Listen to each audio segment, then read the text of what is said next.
Shalom Uvracha, ma chérie, ce Shabbat Parashat Vaïgash.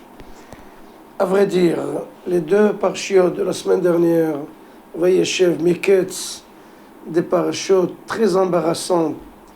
On est confus, on est gêné à raconter comme jusqu'alors Caïn et Hevel. Bon, c'est deux tendances matérialistes et spirituelles. Et Ishmaël et Yitzhak. Bon, c'est deux nations. Yaakov et Esav, même chose.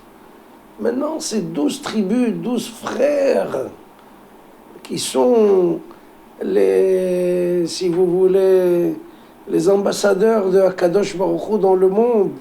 Comment se fait-il que eux, justement, ils vont arriver à une si basse classe? Mais Baruch Hashem, il y a Parashat Vaïgash, la Parashat des réparations. On se reprend, comme s'il y avait une voiture qui a fait un terrible accident, elle est complètement cassée et brisée de tous les côtés.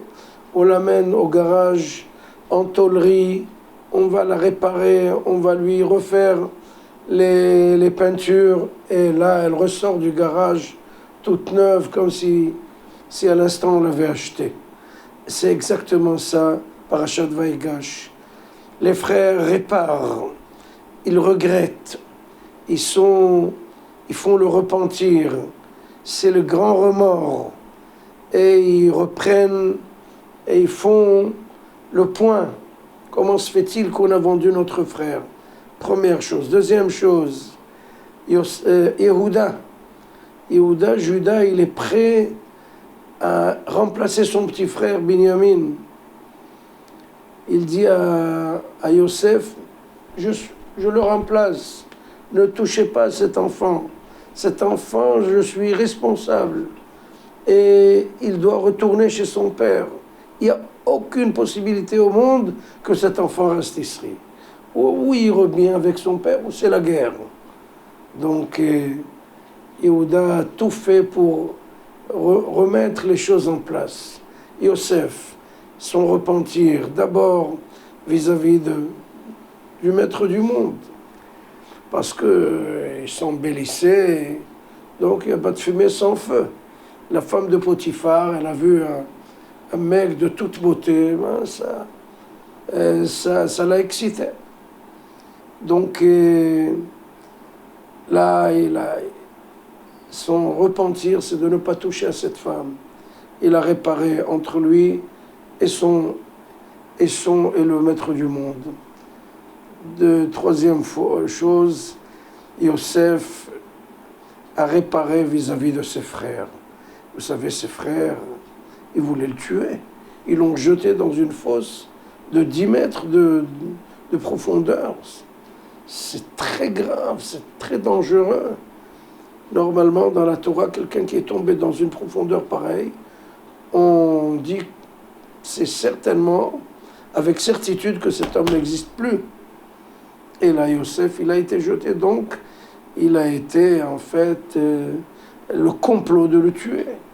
Comment se fait-il qu'il a ces forces-là pour pouvoir excuser, pardonner, ouvrir une nouvelle page?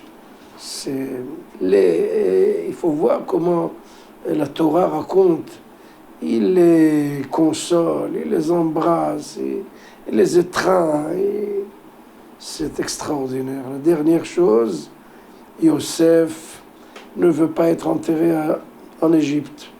Pourquoi? Parce que on va construire sur son tombeau un mausolée, une pyramide. Et donc les Juifs vont rester en Égypte. Ils ont déjà un tzaddik, ils ont un intègre, un saint en Égypte. Il n'y a aucune raison de monter en Israël. Yosef, là, il leur dit, moi je ne reste jamais, ne laisser mon corps en Égypte.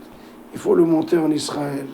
Comme ça, tout le peuple avec moi va remonter. Donc, on voit là une trajectoire de réparation de tous les côtés. Baruch Hashem, la paracha de Vaïgash, nous remonte le moral et, si vous voulez, nous rend l'honneur d'être le peuple d'Israël. Shabbat Shalom.